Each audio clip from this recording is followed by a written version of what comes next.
Olá, meus queridos, sejam bem-vindos ao nosso canal mais uma vez. Hoje nós vamos falar da nossa capacidade de lidar com coisas novas.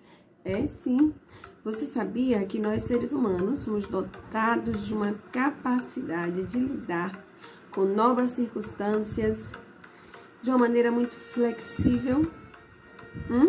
E você sabe de que isso depende? Das nossas funções executivas. Sabe quais são elas?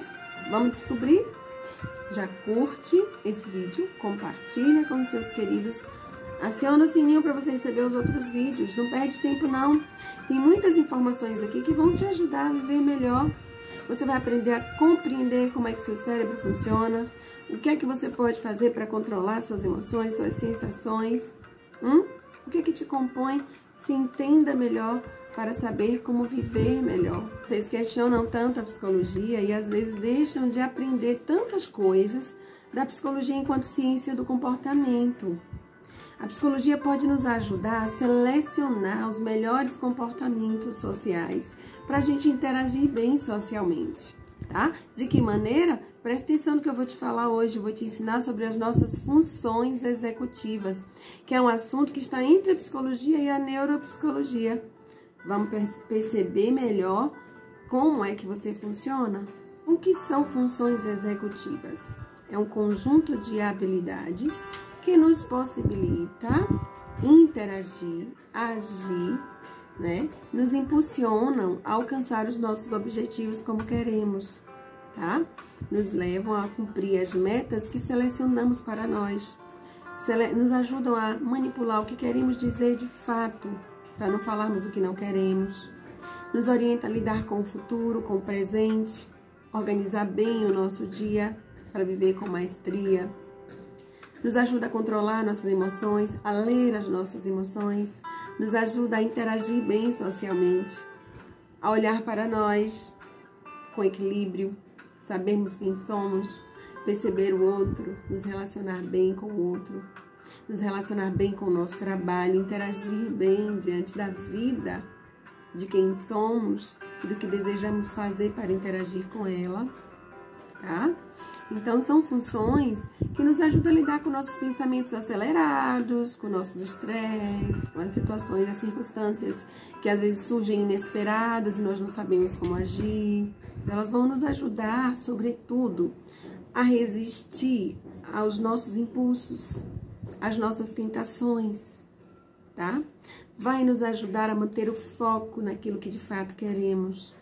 Vai nos ajudar a fugir dos embaraços, das questões que são viciosas, dos impulsos alimentares, Vai ajudar a gente a fazer uma leitura de nós mesmos.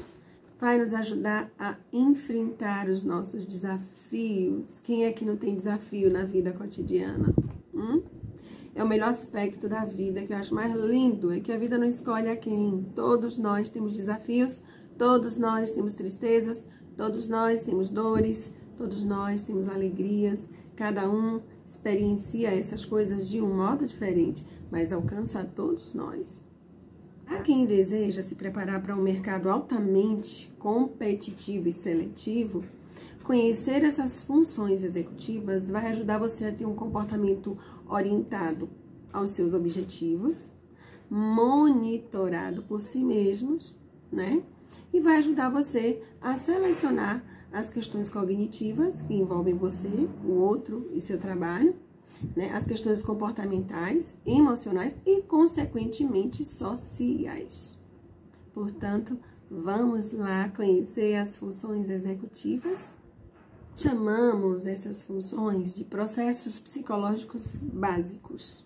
Muitas delas nós trabalhamos na clínica com os pacientes, para aprenderem a refazer um estilo de vida que os ajudem a fugir da ansiedade crônica, os ajude a fugir do estresse, da depressão, da síndrome do pânico e demais questões, que envolvem as doenças mentais.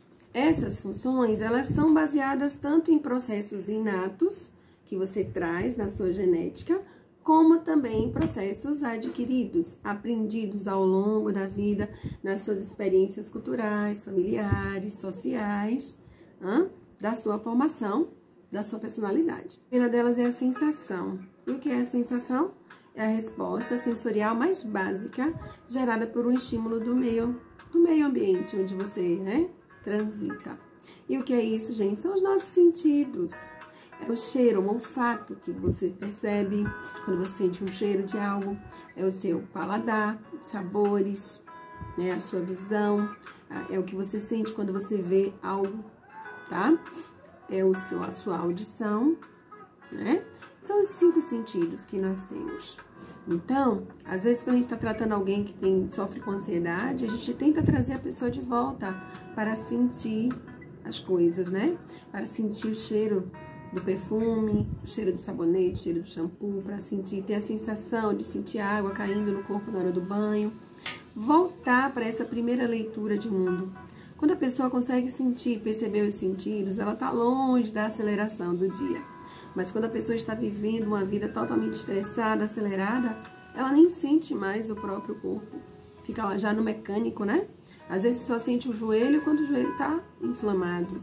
Só sente o dedo do pé quando você machuca. Então, estimular essa sensação, perceber as sensações, é algo muito importante, tá? As pessoas às vezes pensam que é uma coisa simples, mas não é. Presta bem atenção. Se você hoje, quando você tomou banho, você percebeu a temperatura da água, sentiu a água descendo pelo corpo, percebeu os cheiros, eu quero que você se pergunte isso aí. Percepção é muito importante, é específica, porque cada pessoa percebe, entende algo que vê no seu ambiente de um modo diferente. Às vezes eu posso olhar para uma paisagem e detectar as flores porque eu gosto de flores. E outra pessoa pode olhar a mesma paisagem e perceber os prédios, porque ela gosta já dessa estrutura mais, né, rebuscada, mais, né, arquitetônica. Outra pessoa pode olhar a mesma paisagem e perceber o pôr do sol. Outro pode focar nos carros que estão passando na mesma paisagem, né? É por isso que a fotografia é tão maravilhosa. Não é só apertar um botão, é como você percebe aquilo que você está fotografando. Essa percepção, gente, ela depende do estímulo sensorial, depende das suas memórias, das suas histórias, daquilo que você passou ao longo da sua vida e do que você já tem como arsenal guardado de memórias. Então, a percepção, por isso que ela é específica, ela vai ser de cada pessoa, porque ela é constituída na história de cada pessoa e naquilo que cada pessoa elege como aquilo que lhe atrai, tá? Então, a percepção, ela não é apenas estimulada pelos sentidos, tá? Ela é muito subjetiva, a sensação ela é mais objetiva, mas a percepção é muito específica, é mais subjetiva, é de cada um, tá? Isso é muito importante, porque o modo como o outro te percebe não é o modo como você mesmo se percebe. Já parou para pensar nisso? Aquilo que me chama atenção pode não chamar a atenção do outro, mas é uma área que precisa ser muito bem trabalhada, porque nós precisamos prestar atenção, focar em algumas coisas. Por exemplo, para você aprender a dirigir, né? Você tem que ter uma atenção concentrada, mas você também tem que perceber o que está ao seu redor, né? Então, você precisa ser uma pessoa que consegue focar a sua atenção nas coisas que de fato são importantes, né? Tem muito mais coisas para se falar sobre isso, mas eu não posso me estender. A memória também é uma das funções executivas muito importantes, né? Nós temos esse mecanismo que nos acompanha desde sempre, né? E a memória, ela tem a capacidade de codificar e de armazenar os dados que são importantes, né? Que nos marcaram, que nos compõem a nossa história, tá? Que embasam as nossas emoções hoje. Muitas das nossas emoções são estimuladas por memórias positivas, memórias nocivas. E é importante você perceber que muitas vezes nós guardamos na nossa memória algo que pensamos que vivenciamos, mas muitas vezes foi uma memória que nós ouvimos falar sobre determinado fato, registramos e vivenciamos como se tivéssemos vivido de fato. Nós, né, trazemos para a nossa memória como se fosse uma experiência nossa, classificada como memória de curto prazo Memória de longo prazo, das coisas lá do passado, memória autobiográfica, memória episódica e memória sensorial. Você sabe que o cheiro de um perfume pode lhe levar a fazer uma viagem sobre algo que você vivenciou? O cheiro de uma fruta que você comia na sua infância pode lembrar a casa de seus pais, de seus avós, uma refeição, as cores, tantas coisas, gente, que às vezes definem as nossas escolhas, estão muito ligadas às nossas memórias, memórias que nos fizeram bem, às vezes nos levam a fazer escolhas hoje, baseadas nessas memórias. Você às vezes revisita suas memórias, né? Ah, eu me lembro o que aconteceu comigo na minha infância, eu me lembro o que aconteceu comigo naquela festa. Então é esse processo que guarda essas informações lá, para que elas sejam revisitadas. Há memórias também guardadas que ficam lá, inconscientes, né? E que muitas vezes podem sim alterar nossas emoções, mas que na terapia a gente consegue dar uma reestruturada. Os processos de linguagem e pensamento muitas vezes revisitam a evocação da memória, tá?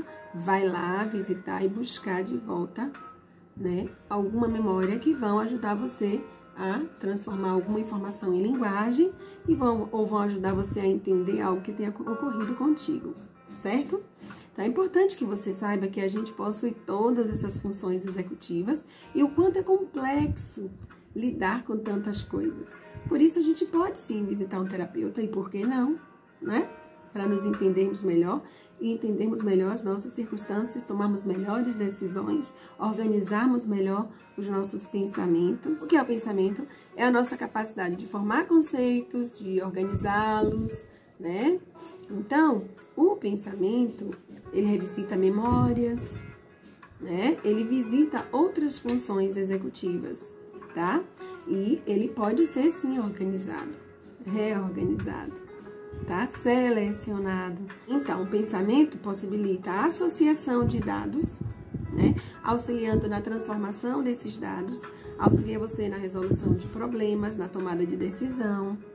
Então, a gente precisa mesmo desacelerar e olhar um pouco para nós, tentar compreender como é que funcionamos. E linguagem não é só oral. Linguagem tem toda uma estrutura não verbal, né? Que está expressa nos nossos movimentos, que está expressa na maneira como vestimos, nas cores, nas paisagens, nas informações todas ao nosso redor. Então, nós usamos da nossa percepção, atenção, pensamento e trabalhamos a linguagem, que é uma maneira de nos comunicarmos, de receber informação, decodificarmos e devolver, né, a comunicação de volta. Então, assim, a gente precisa atentar para essas coisas, né? Estamos inseridos no mundo social, precisamos interagir. Se você desenvolve bem a linguagem, você interage bem em qualquer lugar, né? Tantas linguagens, né, gente? As linguagens da alma, a música, né, o teatro, as letras, a leitura, né? A melodia só da canção, a linguagem oral, a fala, sim, é muito importante. Se você fala bem, você transita bem socialmente. Mas se você não escuta, se você não percebe, como você vai desenvolver a linguagem, né? É altamente complexa essa estrutura, viu? Essa função executiva do cérebro. A linguagem, ela é a capacidade de receber, interpretar e emitir informações ao ambiente. Se você entende de linguagem, você não vai nem mal vestido a uma entrevista de emprego. Se você entende de linguagem, você não vai se portar de um modo errôneo em nenhum ambiente, porque você vai aprender a ler a si, ao outro e ao ambiente, ok? Gente, a motivação e a aprendizagem também fazem parte dessas funções executivas, né? Você já percebeu que aquilo que me motiva não é a mesma coisa que te motiva ou que motiva um outro, porque é algo muito específico, né? Que é aprendido ao longo da nossa história, que envolve todas as outras funções de pensamento, de memória, de sensações, que vão sendo registradas em nós ao longo da nossa vida, tá? A aprendizagem também é um processo que vale a pena ser pensado aqui, Por quê? Porque cada pessoa vai aprender de uma maneira diferente. Porque nós somos diferentes, percebemos de modo diferente, sentimos de modo diferente, decodificamos a partir dessas funções, né? E aí, aquele que ensina precisa atentar para a maneira como o outro aprende, tá? Precisa compreender como o outro percebe as coisas, aquilo que atrai o outro, né? Precisa usar os sentidos, precisa usar a percepção, a atenção, tá? Precisa estar ligado nos processos das funções executivas do outro. Como é que o outro aprende? Como é que a criança aprende? Como é que o adolescente aprende? Como é que o idoso aprende? Né? E quem é essa criança? Quem é esse adolescente? Há muitas questões aí que vão conduzir as maneiras de perceber, de sentir e de fazer com que essa pessoa consiga aprender conhecimento. Então, se você conhece as funções executivas, você tem um conhecimento de excelência para entender o ser humano. Tanto para você compreender a si mesmo, como você funciona e melhorar-se como pessoa, como para você entender o outro, tá? A neuropsicologia, ela traz um conhecimento maravilhoso, né? Sobre as nossas questões neurológicas e de funcionamento do nosso cérebro, que vale a pena você conhecer, tá? Já deixo a dica que quem conhece pouco da psicologia e às vezes critica quem vai ao terapeuta, não sabe o que está perdendo. Porque quando você vai ao terapeuta, você tem a condição de se entender melhor, de se compreender melhor e de saber o que fazer com as suas forças e com as suas fraquezas. Já quero deixar um abraço forte, se inscreve no canal, curte esse vídeo e compartilha, gente. Você vai estar compartilhando informação de qualidade. E se você curte e ativa o sininho, o YouTube percebe que a temática é interessante e divulga para mais pessoas.